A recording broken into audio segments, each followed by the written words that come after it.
Começa agora o Shekinah Podcast.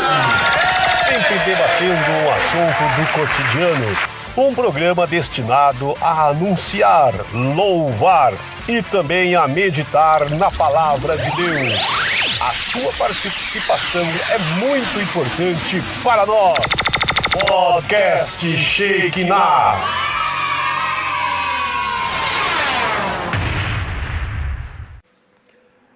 A paz, boa tarde, como é bom as férias, recarregar as baterias, que maravilha, né? Graças a Deus. Aqui quem fala é o Pastor Mauro, estamos de férias aí com o SKNH Podcast, mas aí, né, meus amados, não esquecendo de vocês, estamos aí passando os especiais de férias, relembrando algumas programações que nós já fizemos durante todo esse tempo aí que nós estamos aí, irmãos amados, no ar. E hoje, né, irmãos, nós vamos relembrar uma parceria que nós fizemos durante um tempo na apresentação do Crescendo no Conhecimento de Cristo, que é o programa do nosso querido amigo pastor Davi Alencar Santana. Vale a pena você relembrar aí momentos que nós tivemos ali na programação, apresentando junto com o nosso querido pastor. Então, curte, comente, compartilhe, nessa tarde maravilhosa, essa programação que estamos passando aí para cada um de vocês. Lembrando que estamos pela Rádio Fonte Vida, 87.5 FM, transmissão ao vivo pelo Facebook, meu perfil José Mauro, e também pelo YouTube, meu querido amigo, irmão Hugo Amaro 78. E às quintas-feiras, nós estamos baixando para 3 plataformas, Spotify, Deezer e Google Podcasts. Bom programa, Deus abençoe vocês. Fevereiro estamos de volta. Deus abençoe, fica na paz.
Olá, queridos, a paz do nosso Senhor e Salvador Jesus Cristo seja com você, com a sua família e com todos aqueles que nos acompanham pelas rádios, pela Rádio Fonte Vida 87,5, pela Rádio Renovo, que faz uma transmissão simultânea aqui do nosso programa. Está entrando no ar agora, para a glória de Deus, o programa Crescendo no Conhecimento de Cristo.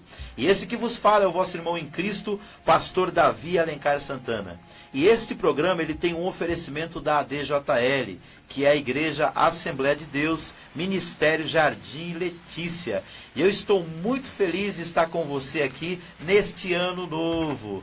2021 chegou, cheio de esperança, cheio de dias para nós desfrutarmos e glorificarmos o nome do Senhor. Está comigo aqui 2 grandes amigos que vão se apresentar e já deixar a sua saudação. E desde já, eu te desejo um ano abençoadíssimo. Que esse ano seja um dos melhores da sua vida glória, em nome de Jesus. Amém, glória a Deus, pastor Davi, pastor Mauro, aqui quem vos fala é o seu querido, já conhecido aí, irmão Hugo, né? Eu também queria desejar um feliz ano novo, né? E já falando aqui, né, pastor Davi, programa Crescendo no Conhecimento de Cristo esse ano, só tem bênçãos para os nossos ouvintes.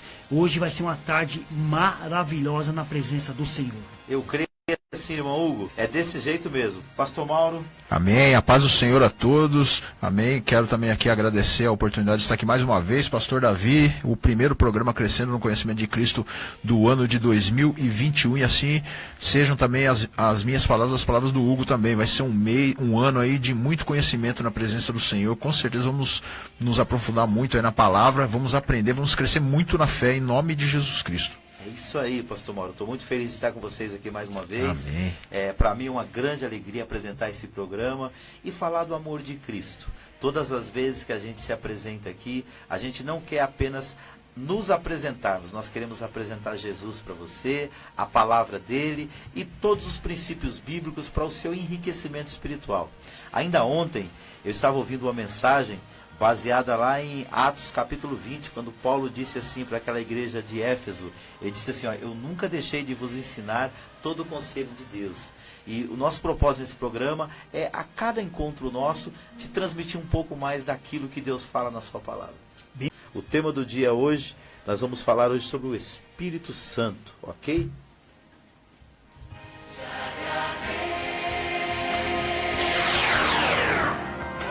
Tema de hoje.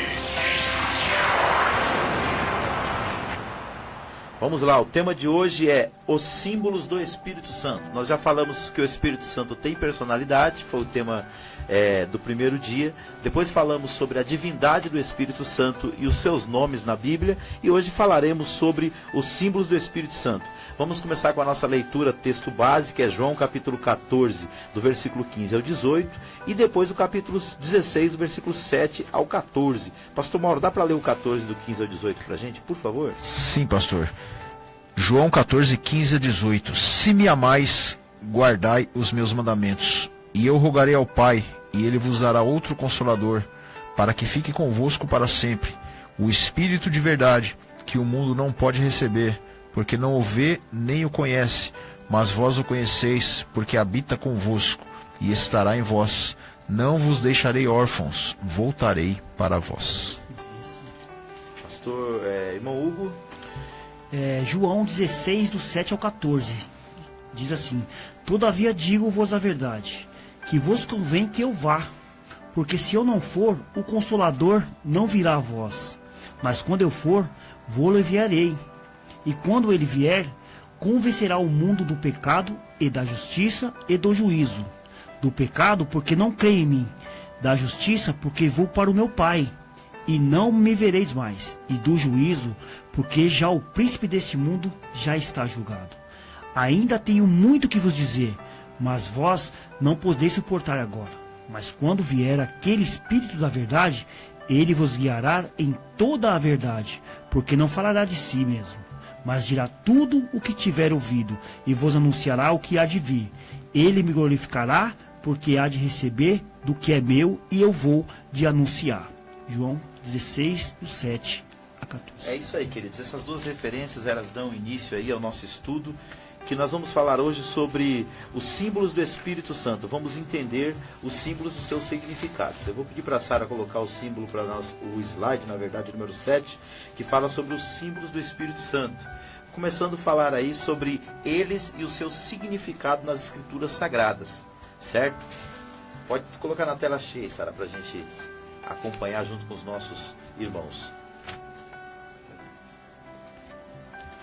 O Espírito Santo e seus símbolos. A Bíblia é um livro de figuras e símbolos. De forma específica, o Espírito Santo é mostrado nas Escrituras também através de símbolos, dentre os quais salientamos os seguintes. O fogo.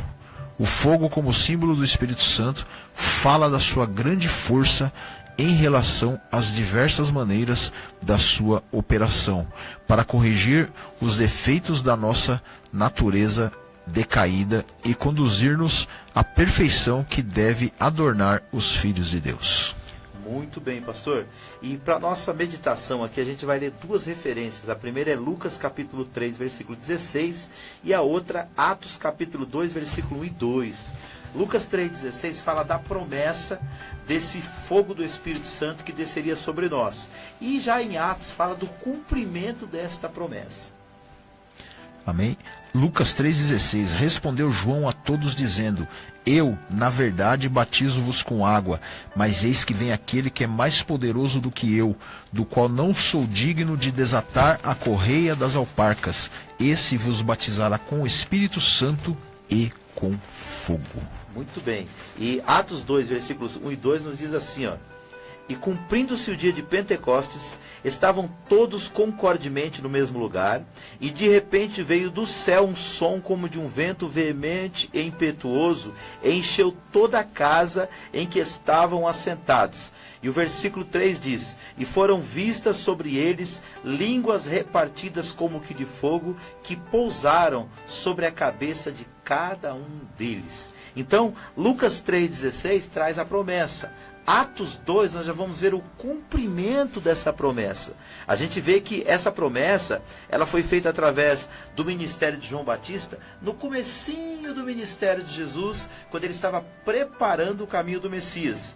E o cumprimento dessa palavra, o início, né, porque ela vem se cumprindo até hoje, ela vem depois de 3 anos e meio do ministério de Jesus, depois que ele ressuscita, depois que ele vai para o Pai e 10 dias depois da sua ascensão. Isso fala de promessa, tempo e cumprimento, pastor Mauro. Que maravilha, né, pastor? Lindo, lindo demais. Nós vemos aqui a promessa maravilhosa ali. Quão grande não foi a alegria daquele povo ali, né? Quando recebeu aquela promessa, né, do Espírito Santo ali. Nós vemos ali, a palavra diz línguas repartidas como que de fogo, né? Foi ali como se diz ali, um marco na história do pentecostalismo, né? Glória a Deus. Exatamente. Ali tudo aquilo que a gente conhece hoje como movimento pentecostal sério, clássico, bíblico, começou ali, irmão Hugo. Começou ali, graças a Deus, né, pastor Davi? E veja só, né?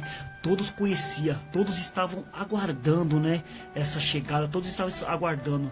E eles sabiam, né, pastor Mauro, que um dia isso iria acontecer, né, pastor? Glória a Deus. Deus. As promessas de Deus, ela não pode falhar. Então ela tem que acontecer, e igual o senhor falou, até hoje está acontecendo. E isso é lindo, pastor, por quê? Porque lá no Antigo Testamento, né, nós vemos que o Espírito Santo, ele atuava de uma forma esporádica, né, diz a palavra, né? Exatamente. Não era todos, eram algumas pessoas que eram escolhidos ali, né, por Deus ali, né? Algumas pessoas tinham o privilégio de ser usadas pelo Espírito Santo. Agora aqui não, aqui eram todos quanto buscassem, né? Exatamente. Lindo. E uma coisa que me chama a atenção aqui, pastor, é que ele veio sobre os discípulos como fogo.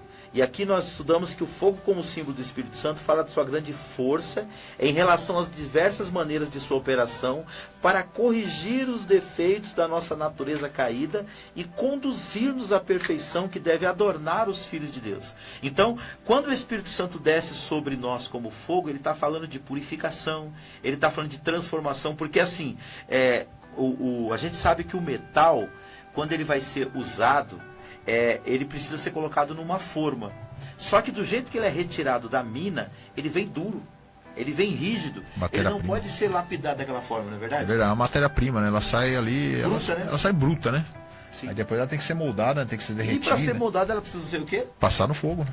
Tem que derreter. Tem que derreter. Tem que ter o teste, né? Tem que ter o teste. E esse derreter que eu tô entendendo é o quebrantamento, né, pastor Davi? Isso é o derreter, né, que diz da gente. Quando a gente recebe o Espírito Santo, então a gente recebe esse quebrantamento, que a gente tem o entendimento do arrependimento, a gente tem o discernimento das coisas quando a gente recebe o Espírito Santo. Exato. E a gente entende que os discípulos, quando eles receberam o Espírito Santo sobre eles precisavam de um fogo que queimasse algumas impurezas que estivessem nos seus corações e que lhes moldasse segundo a palavra de Deus e a vontade do Senhor. Então, quando o Espírito desce simbolicamente sobre eles como fogo, vem para transformar, vem para mudar, vem para moldá-los no molde maior que é Jesus, não é, pastor Mauro? Que maravilha, né, pastor? Nós sermos a verdadeira perfeição em Cristo Jesus, né? Nós crescermos, né, em perfeição conforme Jesus Cristo, que nós estamos aqui crescendo ainda espiritualmente, né? Exato. Até chegarmos à perfeição que é Cristo. É isso aí, por isso que o nome do programa é Crescendo No conhecimento de Cristo. Porque na proporção que você vai crescendo no conhecimento de Cristo, esse Espírito vai te moldando e te modelando a imagem e semelhança de Jesus. Para que você possa revelar a Ele, seus dons, seus frutos e a sua vontade para as outras pessoas, irmão Hugo. Com certeza, por isso que, pastor Davi, o que eu achei interessante que você tinha falado é sobre essa grande força que o Espírito Santo, quando ele vem, por que o Espírito Santo fez isso com aquelas pessoas? Porque como que eles fariam, o que fizeram se eles não tivessem sido queimados com esse fogo, se eles não tivessem sido envolvidos com esse fogo? Porque ali era pecadores mesmo, aquelas pessoas pecadoras, ali eram considerados ralés da sociedade. Verdade. Então, só o Espírito Santo poderia fazer aquilo com eles, porque eles por si só, eles jamais conseguiriam levar o Evangelho para frente. Tanto é que ele estava escondido, estava parado. Então, a partir daquele momento que começou o crescimento do cristianismo. Ali foi a capacitação que Deus deu para cada um deles, né, para desbravar o Evangelho, para levar a palavra de Deus, porque olha a diferença, eles estavam com medo ali, né? Estavam com medo, todos reunidos ali com medo, mas receberam do Espírito Santo, a partir dali foram pregar o Evangelho. Foi a época da perseguição da igreja, né? E ali muitos morreram nas arenas, né? Muitos foram queimados, mas você vê sem medo, glorificando a Deus, exaltando o Senhor, porque estavam capacitados no Espírito Santo. Exatamente. Irmãos, duas passagens bíblicas que fala desse fogo atuando em nossas vidas. Lá em Jeremias fala assim, Deus falou através do profeta Jeremias: não é a minha palavra como a marreta que esmiuça a penha e como fogo que queima. Então, nós sabemos que o Espírito Santo, ele é simbolizado pelo fogo, mas a palavra de Deus também é esse fogo, porque ela quebra o coração duro, endurecido pelo pecado, enrijecido pelo mal, e amolece ele, como o Hugo bem falou, quebranta esse coração para receber as verdades bíblicas. E já num outro momento, agora no Novo Testamento, quando Jesus aparece para os discípulos no caminho de Emaús, eles fazem um longo trajeto conversando com eles, e ele fica com eles na casa deles, dorme, e no outro dia, quando eles vão partir o pão, eles dão um pão. Era um costume judeu fazer isso. Eles deram o pão para o viajante, né, para aquele hóspede que estava ali partir. Quando ele partiu o pão, ele desapareceu, e ali os olhos deles se abriram e eles viram que era Jesus. E um deles falou assim: rapaz, não é que o nosso coração queimava enquanto nós ouvíamos ele falar conosco? Ou seja, ele associou que quem estava falando era Jesus, ressurreto. E por isso o coração deles ardia, irmão. Só a palavra de Deus mesmo para fazer isso com as pessoas, né, pastor Davi? E muitas das vezes nós estamos aqui ouvindo a palavra de Deus. Muitas das vezes as pessoas estão ouvindo a palavra de Deus com o coração quebrantado, estão aí com o coração ardendo, ouvindo a nossa palavra de Deus, né, pastor Davi? E as pessoas podem falar que o que está vindo daqui é do Espírito Santo. Exato. Glória a Deus. Então que a gente se abra para essa realidade, que o Espírito Santo como um fogo possa vir sobre nós. Não, às vezes as pessoas quando falam de fogo do Espírito têm uma visão meio distorcida disso. A ideia do fogo do Espírito é uma ideia de derreter coisas que precisam ser transformadas, mudar coisas que não seriam mudadas se não fosse através desse aquecimento espiritual. E outra coisa, o próprio Deus lá no Apocalipse, o próprio Jesus, ele nos associou a isso na questão do fogo. Ele diz que nós deveríamos ser frios ou quentes, porque aquele que é morno, ele vomitaria. O que ele queria dizer com isso? Ele queria dizer que ou você é um cara que está totalmente no mundo, fazendo as coisas que o inimigo gosta, ou você se apega com Deus de uma forma aquecida, né? Ou seja, que o seu relacionamento com Deus seja um relacionamento quente, espiritual, fervoroso em Deus. Amém? Não então, pode ser um crente Raimundo, um pé na igreja, outro no mundo, né, pastor? Sem nada contra os irmãos Raimundo, viu? Mas enfim, você entendeu a dica, né? Então, nós vamos passar para o segundo símbolo aí, que fala sobre o vento, né? Que é um outro símbolo também do Espírito Santo. Deixa eu só conferir se é isso mesmo. Não, o segundo aqui é... O vento, pastor. É o vento, né? Isso mesmo. Apostila. Vamos lá, o próximo slide pra gente aí, Sara, por favor. Era isso aqui, ó. Ó, o vento, o 2. Jesus falou do vento como símbolo do Espírito Santo. O vento é invisível, porém ele é real. Nós não podemos tocar nele, nem compreendê-lo, mas o sentimos e vemos as suas obras. A sua ação independe da determinação humana, como também a do Espírito Santo. A mesma palavra pneuma, que é usada em referência ao Espírito Santo, é também traduzida por vento, ar ou fôlego. Daí vem o tema da nossa disciplina, que é pneumatologia, ou seja, a doutrina do vento, do ar, do fôlego, do Espírito Santo. E nós temos aqui duas referências para a gente ler. Uma é Atos 2, versículo 2, e a outra é João 3, versículo de número 8. Atos 2, 1 e 2, né? Pode ler os dois. Atos 2, 1 e 2. E cumprindo-se o dia de Pentecostes, estavam todos concordantemente no mesmo lugar. E de repente veio do céu um som, como de um vento veemente e impetuoso, e encheu toda a casa em que estavam assentados. Muito bem. Então, a outra referência é João capítulo 3, versículo de número 8. Deixa eu ver se eu acho ela aqui, porque eu não deixei ela separada aqui. Tá com ela aí, pastor Mauro? Tá aqui, ó. João capítulo 3, versículo de número 8. Ao vivo é assim mesmo, irmão. É verdade. E nós falando do Espírito Santo, né, Sim. pastor Davi? Mas nós estamos com a palavra aqui, né? Nós A estamos com a palavra de palavra Deus. É isso aí, ó. João capítulo 3, versículo de número 8. Diz assim, ó. Palavras de Jesus. O vento assopra onde quer, e ouves a sua voz, mas não sabe de onde vem, nem para onde vai. Assim é todo aquele que é nascido do Espírito. Então aqui está falando do Espírito Santo vindo sobre nós como um sopro, como um vento, ou seja, nos dando uma nova capacidade e nos dando uma nova vida. Então, quando ele vem sobre os discípulos lá no cenáculo, há mais de 2000 anos atrás, ele veio como um som de um vento veemente e impetuoso e repousou sobre eles como línguas de fogo. Então, aqui nós entendemos duas coisas. O vento nós sentimos, nós vemos as suas obras, mas nós não podemos enxergá-lo. Ou seja, nós sentimos ele quando ele bate no nosso rosto. Eu sou um cara que eu gosto muito de andar de moto, né? Então, pode perguntar para qualquer motoqueiro. A maior sensação que o motoqueiro tem é quando ele abre aquela viseira assim, ó, começa a acelerar a moto e que o vento bate no rosto. Mas você não consegue vê-lo. Por exemplo, num dia de grande temporal, que nem teve aqui a semana passada, que vocês ficaram ilhados aqui no Embu das Artes. Eu fui de moto na frente e passei, né? Vocês ficaram pro lado de cá. Você vê o vento, você sente o vento, mas você não pode ver nem de onde ele vem, nem para onde ele vai. E você pode ver as obras dele, porque toda a ventania que tem aqui na cidade de São Paulo, cai mais de 100 árvores, ou seja, você vê que o vento derrubou, mas você não vê o vento. Por isso que o vento é o ar em movimento, né? O vento nos dá a ideia de movimento, né? E o Espírito Santo é isso. O Espírito Santo não fica parado, ele dá a ideia de movimento, né, pastor? Exatamente. Então o Espírito Santo é assim também. Você sente ele em você e você vê as suas obras. Quantas pessoas que eu vi, queridos, nesses quase 37 anos aí servindo a Deus, desde 93, eu vi elas chegarem na igreja totalmente destruídas, Hugo. Totalmente destruídas. Pessoas que ninguém dava nada por elas e disseram, não tem mais jeito. E aí a gente começou a orar. Essa pessoa aceitou a Cristo como seu único e suficiente Salvador. O Espírito Santo veio morar nela. E aí eu comecei a ver as obras do Espírito Santo nela. Naquela pessoa.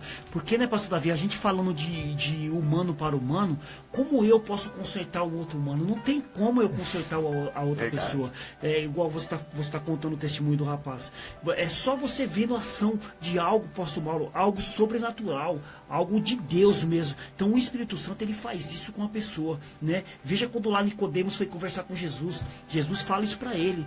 O vento, ele vai para onde que ele quer. Nós não tem como nós dominar ele. E o Espírito Santo é a mesma coisa, pastor Davi. Ele vai em quem ele quer. Ele vai por onde que ele quer. Porque ele é chamado como esse símbolo aqui, que é o símbolo que é o vento. Nós não podemos vê-lo, mas sabemos da sua obra. É isso aí. Então, assim, entenda isso. O Espírito Santo você não pode vê-lo, porque alguém fala, não, eu só acredito no que eu vejo. Tá bom, amém. Mas a minha fé é que a Bíblia fala, bem-aventurados que não viram e creram. Eu não consigo ver o Espírito. Só que eu sinto ele se movendo em mim. Eu sinto ele me impelindo a fazer a obra de Deus, me animando, me encorajando, me tocando, me alegrando. E eu sei também as obras que ele faz. Eu vejo as obras dele na vida das pessoas, no meu dia a dia, na minha caminhada, na minha família. E é você que nos acompanha. Quando eu falei que nós falaremos sobre o símbolo do Espírito Santo e seu significado, é isso que nós queremos transmitir para você.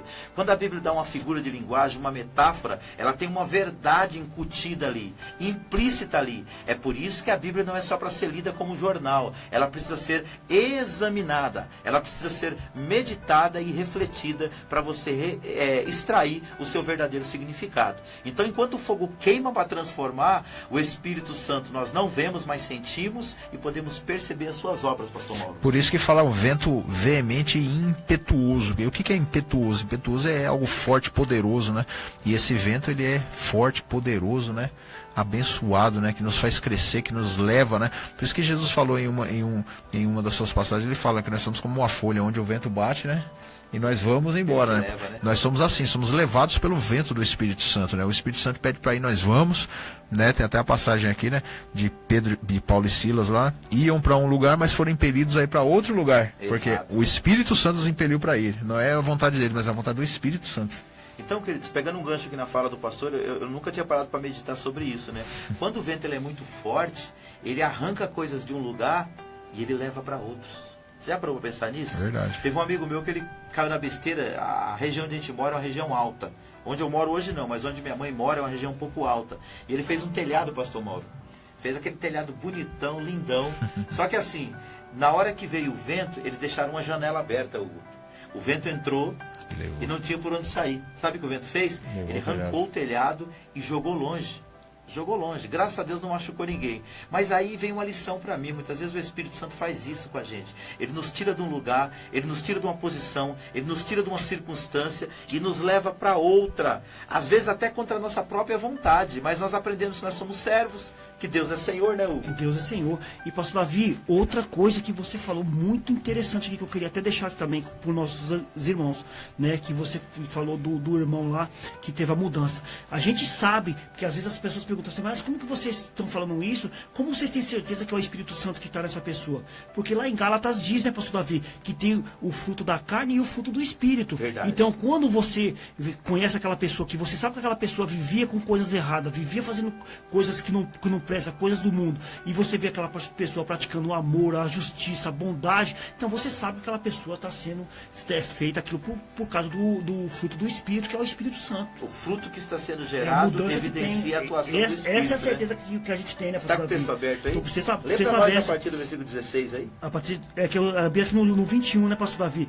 Deixa eu abrir aqui, peraí. Lê do 16 até o 22, porque aí ele começa falando para a gente andar no Espírito, para a gente não cumprir a concupiscência da carne. Depois ele mostra o fruto da carne qual que é, e depois ele mostra o fruto do Espírito, é o que o Hugo falou.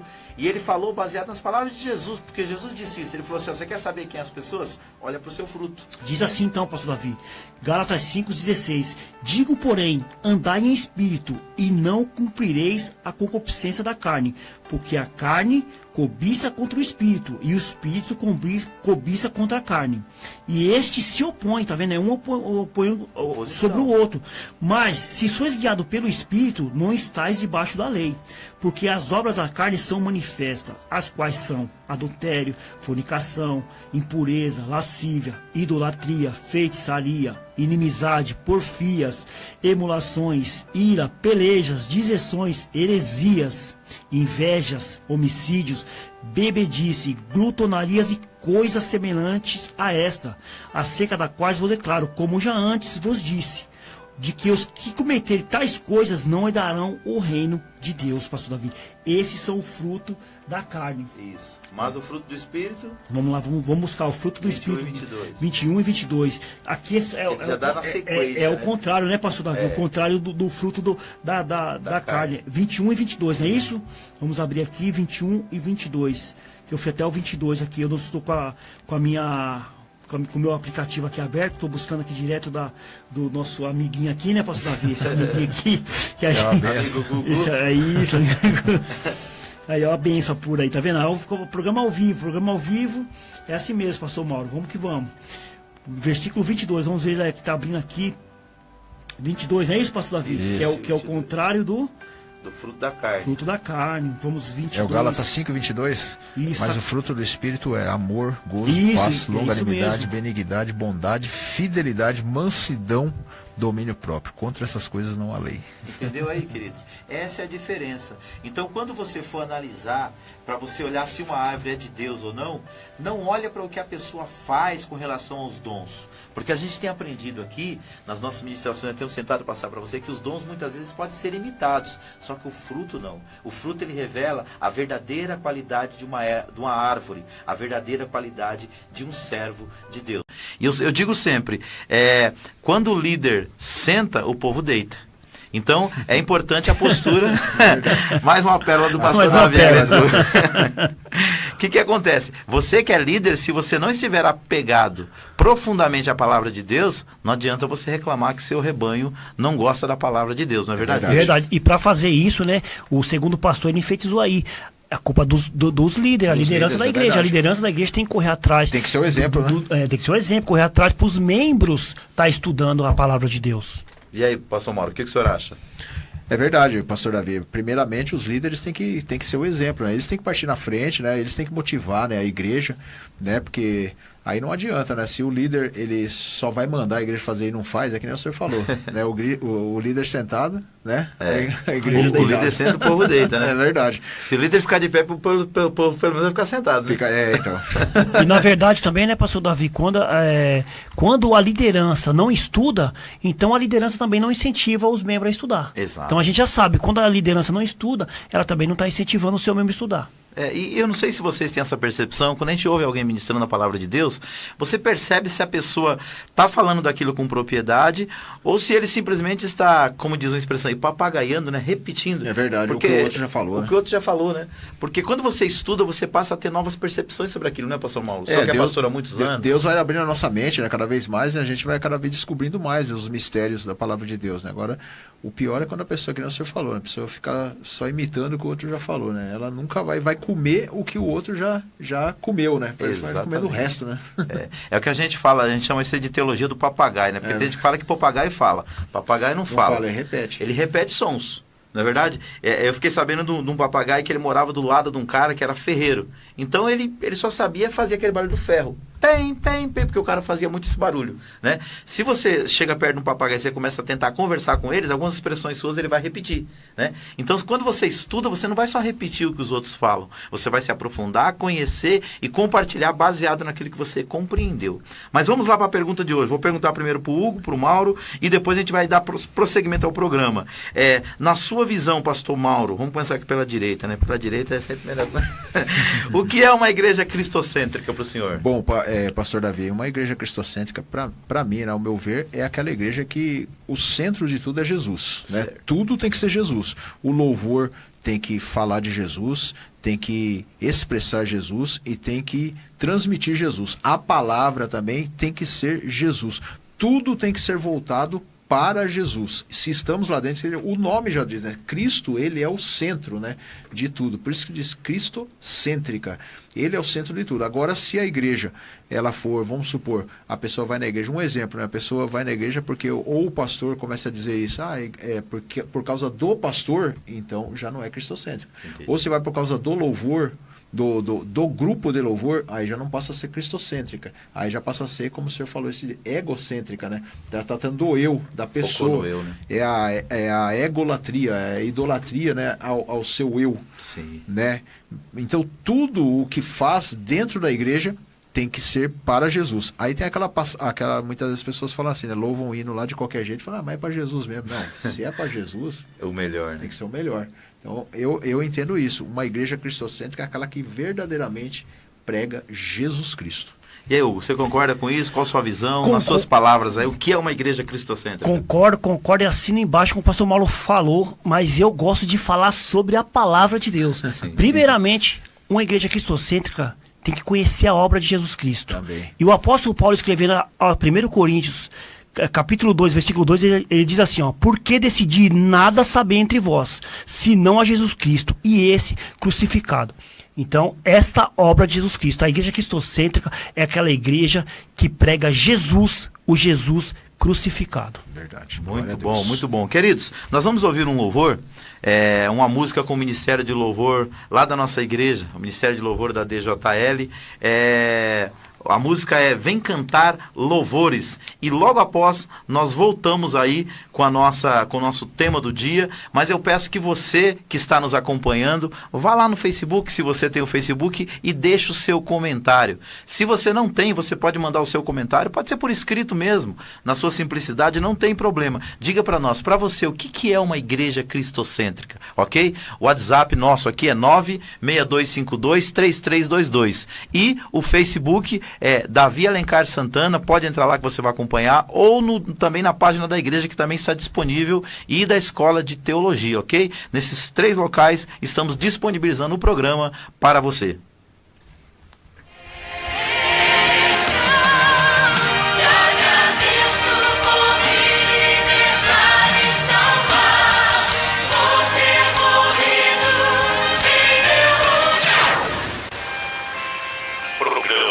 Crescendo no conhecimento de Cristo. E agora é o momento do louvor e da adoração.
Glória a Deus, louvado seja o nome do Senhor. Esse foi o Ministério de Louvor lá da nossa igreja, com a música Vem Cantar Louvores. A gente precisa aprender a louvar a Deus, né, pastores? Na hora da maior dificuldade, porque quando tudo tá bem, tá fácil, né? É verdade, pastor, é verdade, né? Enquanto nós temos vida, né, louvemos a Deus e exaltemos o santo nome do Senhor enquanto há tempo, né, enquanto há vida. É verdade.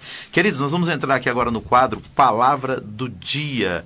Eu vou pedir para a Sara soltar a nossa vinheta aí, e em seguida a gente vem com o tema de hoje e com os slides. Vamos transmitir para você a palavra de Deus de uma forma bem interessante e bem chamativa, ok? Chama os seus amigos aí, vamos todos juntos aprender da palavra de Deus. Vamos estudar a palavra de Deus.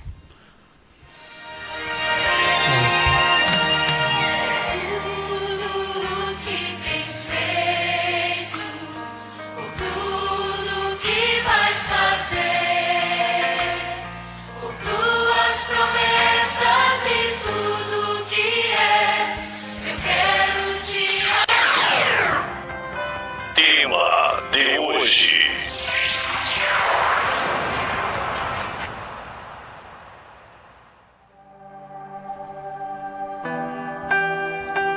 Muito bom, queridos. A gente vem estudando nessas últimas 3 semanas o módulo da nossa escola de teologia, Teologia Sistemática 1.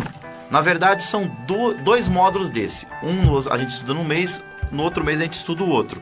E a gente vem estudando bibliologia.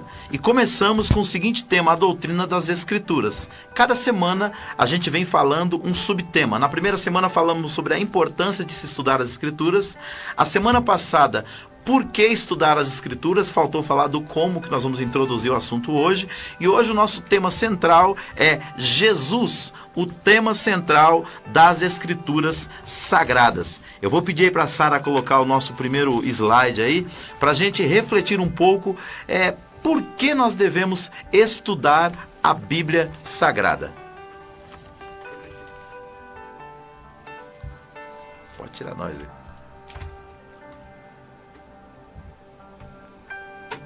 Bom, vamos lá. Como nós devemos estudar a Bíblia? Consegue ler lá, pastor? Sim, consigo sim, pastor. Leia a Bíblia, né? Leia a Bíblia conhecendo o seu autor. Leia a Bíblia diariamente, lá em Deuteronômio 17, 19. Pode ler lá Deuteronômio 17, 19, pastor? Isso. Pode continuar lendo aí, depois a gente vai citando as referências. Leia a Bíblia com a melhor atitude mental e espiritual. Leia a Bíblia como a palavra de Deus e não como uma obra literária qualquer. Leia a Bíblia com coração e em atitude de reverente devoção e não apenas com o intelecto. As riquezas da Bíblia são para os humildes que temem ao Senhor. Muito bom, pastor Mauro.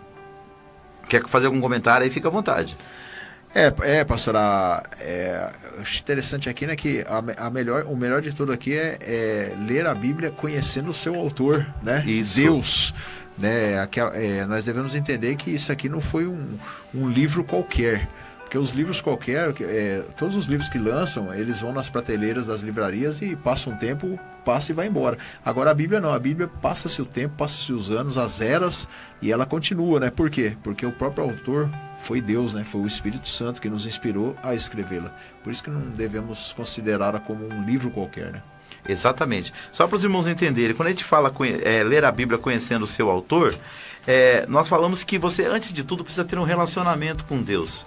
O pastor Antônio Gilberto, no seu livro A Bíblia Através dos Séculos, que inclusive foi um dos livros que eu usei para montar esse material, ele diz o seguinte, que a Bíblia é o único livro no mundo que toda vez que você lê, pastor Mauro, o autor está presente. Está presente. Olha que coisa linda. Por quê? Quem inspirou, nós vamos até falar disso ainda hoje se der tempo, quem inspirou os homens a escreverem a Bíblia foi o Espírito Santo. E o que acontece? Quando você vai ler as Escrituras, você tem a possibilidade de ter o Espírito Santo como teu real intérprete, te ajudando a entender aquilo que está escrito. Então, é necessário que nós pensemos, antes de ler as Escrituras Sagradas, que a gente precisa ter um relacionamento com Deus. Não é isso? Verdade. E, pastor Davi, qualquer livro que nós vamos ler, nós temos que saber quem é o autor desse livro. É verdade. Né? Qualquer livro. Se eu compro um livro seu, eu tenho que conhecer a sua personalidade, eu tenho que saber quem é essa pessoa. Por que eu tô comprando um livro dessa pessoa? E as escrituras não é diferente. Quando a gente lê as escrituras fala de quem? Fala do nosso Deus, fala do nosso Jesus. Então nós temos que conhecer que é o autor desse livro, que é o nosso querido Deus amado. E outra coisa interessante aqui também, né, pastor Davi, que não é só lê-lo, não basta só ler, né? Como diz aqui o tópico, necessário se faz analisar detidamente as suas declarações. É assim, não é só ler, né? Mas é assim, um exemplo, ler se for possível um versículo por dia, um capítulo por dia, e analisar detidamente, como eu disse, bem minuciosamente o que ele está falando. Por isso que nós falamos teologia sistemática, nós estamos num estudo sistemático, né? Mastigando aquela palavra, né, pastor Davi? Você vai se aprofundando em cada coisa. Quando a gente fala de sistemático, a gente está levando em conta tudo que as escrituras dizem sobre o tema. A gente não vai lá simplesmente ler uma passagem isolada, porque é assim que muitas heresias nascem. Pega-se uma passagem isolada do texto bíblico, não respeita o seu contexto e cria-se um pretexto para ensinar uma verdade antibíblica. Então, quando nós falamos de teologia sistemática, nós estamos falando do estudo das escrituras, levando em conta tudo o que diz sobre aquele tema. Então, primeiro, leia a Bíblia conhecendo o seu autor. Segundo, leia a Bíblia diariamente. Quem pode ler para nós aí? Deuteronômio 17 e 19. Lê o capítulo ou lê o que está escrito aqui? Pode ler o versículo. O versículo, Deuteronômio 17, 19 diz assim, ó: e o terá consigo, e nele lerá todos os dias da tua vida, para que aprenda a temer ao Senhor seu Deus, e a guardar todas as palavras desta lei, e estes estatutos a fim de os cumprir. Só para todos entenderem, em Êxodo e Levítico nós vemos Deus transmitindo a palavra de Deus para uma geração que saiu do Egito. Essa geração, queridos, por causa das suas murmurações, ela praticamente morreu. Quase todos, com exceção de Josué e Caleb, daqueles que tinham 20 anos para cima, morreram no deserto, durante 40 anos. Quando eles chegam às margens do Rio Jordão, 40 anos depois, para entrar na Terra Prometida, aquela geração que murmurou já tinha morrido no deserto. Então Deus manda novamente Moisés repetir a lei. A palavra Deuteronômio significa repetição da lei. Então, é repetida a lei. E eles falam, olha, Deus fala para aquela nova geração, olha, toma cuidado, vocês meditem nessa lei diariamente, para que quando vocês entrarem na terra de Canaã, vocês não se desviem do caminho. Não é isso, pastor Mauro? É verdade, tem que conhecer, né, que nem nós falamos aqui, né, precisa conhecer a palavra de Deus corretamente e tomar cuidado para não murmurar também, né, ali o que estavam dizendo era isso também, né, pastor Davi? Exato. As pessoas, elas estavam murmurando contra Deus, e ali muitos conheciam Deus e murmurando, conhecendo a Deus, né? Exato, e aí é como o próprio Jesus falou, aí o juízo é maior, porque a Bíblia fala, quem mais é dado, mais será requerido, cobrado, né? Então, a gente precisa primeiro ler a Bíblia conhecendo o seu autor, depois lendo ela diariamente, porque ela é a regra excelente. É preciso a leitura bíblica individual, pessoal e diária. Terceiro lugar, leia a Bíblia como a palavra de Deus e não como uma obra literária qualquer. O que vocês entendem por isso? Mauro, Hugo? É aquilo que eu estava falando, não como uma obra literária qualquer, quer dizer o quê? Nós temos vários best-sellers aí, sim, né? Vários livros famosos aí, né? Temos muitos livros famosos. Só que nós não devemos pegar a Bíblia e entender que ela é como se fosse um livro famoso, somente um livro famoso. Os antigos, né, os cristãos tradicionalistas, quando eu aceitei Jesus, eles falavam muito assim, né, que a Bíblia é a boca de Deus falando. É o próprio Deus falando, é o próprio Deus transmitindo. Não é só uma Bíblia. Tem aqueles que têm o costume de deixar, né, a Bíblia com o Salmo 91 aberto, né? Não é um amuleto qualquer, não é só isso. A Bíblia é muito mais do que um papel escrito, né? É a boca de Deus falando mesmo, nosso meio. Exatamente. Há uma profundidade nas Escrituras que nós muitas vezes não vamos conhecer ela se nós não nos dedicarmos, não nos debruçarmos a entendê-la com profundidade. Ou seja, nós precisamos de tempo para compreender as Escrituras.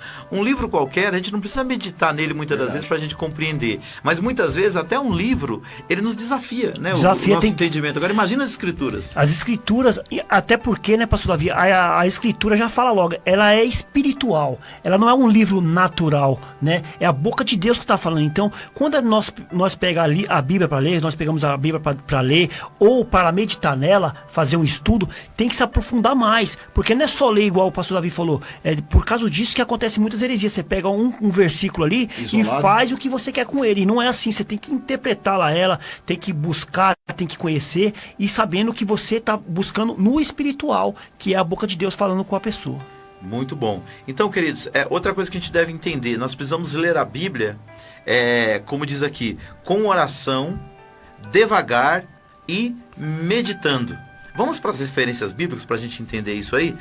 Nós temos aqui duas referências bíblicas, o Salmo 119, versículos 12 e 18, e Daniel capítulo 9, versículo 21 e 23. Vou pedir para a Sara ali mudar o nosso slide, para a gente ler isso junto com os nossos espectadores, com os nossos ouvintes.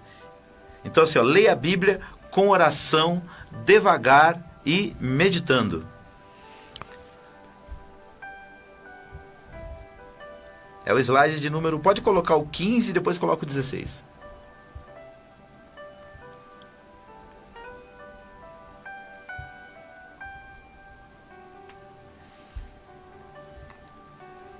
Isso, vamos lá. Leia a Bíblia toda. Por quê? Ela é a única maneira de conhecermos a verdade completa dos assuntos tratados. Visto que a revelação de Deus, visto que ela é a revelação de Deus, visto que a revelação de Deus mediante ela é progressiva. O que eu tenho percebido, queridos? Por mais que hoje a gente tenha disponibilidade, não é verdade? Da palavra de Deus. Eu mesmo tenho 2 aplicativos de Bíblia Sagrada no meu celular. Nunca se leu tão pouco a Bíblia. Será que essa percepção é só minha, pastor Mauro? Não, não é só do senhor, né, pastora? Hoje nós temos facilidade, como o senhor falou, tem muita facilidade para se ler a Bíblia, ela está à mão, né? Mas aí, a disponibilidade que nós temos de entregar pelo menos um tempo para lermos para o Senhor, né? Por isso que aqui o tópico já diz, né? Leia a Bíblia com oração, devagar e meditando. Agora não adianta a gente ler correndo, né? A gente lê fazendo alguma coisa. O correto também como diz aqui também o tópico anterior, com uma atitude mental e espiritual, né? Não lendo como um livro qualquer, mas lendo, orando, como se estivéssemos conversando com Deus, falando com o Pai, né? Nos aprofundando na verdade sagrada, né? Sara, pode passar o próximo slide, por favor? Na verdade, põe o 14, por gentileza. É que aqui no meu aqui está invertido. Põe o 14, por gentileza. Isso, vamos lá. Leia a Bíblia com oração, devagar e meditando. Aí nós temos 2 referências para a gente ler aí, né? Na presença do Senhor em oração, as coisas incompreensíveis são esclarecidas, porque a meditação aprofunda o quê? O sentido. Vamos lá para as 2 referências? Pastor Mauro, lê aí Salmos, pastor Mauro? Salmo 119, 12, né? Isso. Até o 18, é isso? 12 e 18. 12 e 18. O 12, Salmo 119, 12 diz assim: Bendito és tu, ó Senhor, ensina-me os teus estatutos. E o 18 diz assim: Desvenda os meus olhos para que veja as maravilhas da tua lei. Olha que coisa maravilha, linda, né? O salmista está clamando a Deus. Ele sabe que quando você vai estudar a Bíblia, muitas das vezes tem coisas que vocês não compreendem. Não compreende. Aí o que você faz? Você pede para Deus. Por isso que é importante você ler a Bíblia com oração. Você pedindo para Deus: Senhor, me revela qual é o teu querer, qual é a tua vontade, a tua palavra, para que eu possa compreender no meu coração, para que eu possa mudar e ao mesmo tempo compartilhar essas verdades bíblicas com outras pessoas. E vamos lá em Daniel capítulo 9, versículo 21, 22 e 23. Diz assim, capítulo 9, versículo 21 ao 23, não é isso? Diz assim: Sim, enquanto estava eu ainda falando na oração, o varão Gabriel, que eu tinha visto na minha visão ao princípio, veio voando rapidamente e tocou-me na hora da oblação da tarde. Ele me instruiu e falou comigo dizendo: Daniel, vim agora para fazer-te sábio e entendido. Versículo 23 diz: No princípio das tuas súplicas saiu a ordem, e eu vim para te declarar, pois és muito amado, considera, pois, a palavra e entende a visão. Glória a Deus. Queridos, só para vocês entenderem o contexto. No capítulo 9 de Daniel entendeu pela profecia de Jeremias que Israel ficaria no cativeiro, as 2 tribos de Judá e Benjamim, 70 anos. E quando ele contou o tempo, ele viu que 70 anos já tinha se completado. Então o que ele fez? Ele começou a orar e pedir para Deus resposta. Senhor, você já completou 70 anos? Por que Israel ainda não saiu do cativeiro? Deus então, por causa pode ver, ele foi nas escrituras, ele viu uma profecia e ele não estava entendendo porque não estava havendo o cumprimento. Ele foi orar a Deus. Então qual que é a aplicação aqui? Quando nós buscamos a Deus acerca de um texto bíblico para nós compreendermos, Deus revela nas escrituras sagradas qual é a sua vontade para nós. É por isso que a Bíblia é um livro inspirado por Deus e que o Espírito Santo nos ajuda a compreendê-lo, para que as verdades bíblicas sejam aplicadas na nossa vida. Aí Deus enviou um anjo até ele, só que houve uma resistência maligna. O príncipe da Pérsia, a Bíblia chama, que é um príncipe maligno, um anjo maligno, tentou impedi-lo de trazer a resposta da oração de Daniel. Mas Daniel perseverou durante 21 dias clamando a Deus e a resposta do que estava escrito, da aplicação, veio para ele. Então, por isso que o nosso conselho nessa tarde para você é: leia a Bíblia com oração, devagar e meditando, mas com perseverança. Com perseverança. Olha, pastor, nós temos que exemplo também. Charles Haddon Spurgeon só meditava nas escrituras de joelho. Verdade. Então é uma reverência. A pessoa vai ali, ora, busca o entendimento, que foi como fez Daniel aqui, buscou o entendimento, buscou tudo aqui, mas com respeito, buscando a escritura, com calma, lendo. Se não entendeu, vai lá de novo, busca de novo. Se não souber, pede a ajuda de alguém, né, pastor Davi? Sim. Pede a ajuda de alguma pessoa que conhece a palavra, para você não ficar com dúvidas. E como diz aqui o tópico, né? Na presença do Senhor em oração, as coisas incompreensíveis, elas são esclarecidas. Por isso que a palavra de Deus, ela tem que ser lida em oração, porque às vezes, quantas pessoas a gente vê falando assim: eu não entendo, quando eu leio a Bíblia eu não entendo. Por quê? Porque não está em oração. Exato. Né? Não está em reverência, né? Para entender o que Deus está verdadeiramente falando. Tem até o Salmo aqui, pastor, pode ler? Pode ler, por favor. O Salmo 73, né, 16, 17 diz assim, né? Quando propus comigo mesmo entender, fiquei comigo mesmo perturbado. E lá no versículo 17 diz assim: até que entrei no santuário de Deus e então entendi o fim deles. Quer dizer, enquanto a pessoa está de qualquer maneira lendo a Bíblia, aquilo que nós falamos, a pessoa de qualquer maneira não vai entender nada, mas quando ela tem uma atitude de oração, uma atitude de reverência a Deus, Deus vai enviando o entendimento à pessoa para ela entender o que verdadeiramente Deus quer comunicar através da sua palavra. Quantas vezes acontece isso com a gente, né, pastor? Até com a gente mesmo. Já aconteceu muito com a gente pegar para ler as escrituras e não entender nada do que está acontecendo ali. É verdade. É o que aconteceu aqui como no se o texto Salmo, né, tivesse pastor? obscuro, Isso, né? obscuro. O que aconteceu aqui, queridos, Asaf, no capítulo 73, Isso. ele começou a olhar a prosperidade dos ímpios e aquilo trouxe para ele um desespero, porque ele via que os ímpios prosperavam e muitas vezes o justo sofria. Aí o que ele fez? Ele foi orar para entender aquilo dentro do contexto da palavra. E Deus mostrou para ele que o céu dos ímpios é aqui. E aquele que não entrega a sua vida para Deus, o que vai acontecer com ele? Vai chegar um dado momento da vida dele que ele vai ser destruído. A Bíblia fala de condenação eterna. Então ele entendeu o fim dos ímpios e assim ele pôde ter esperança em Deus.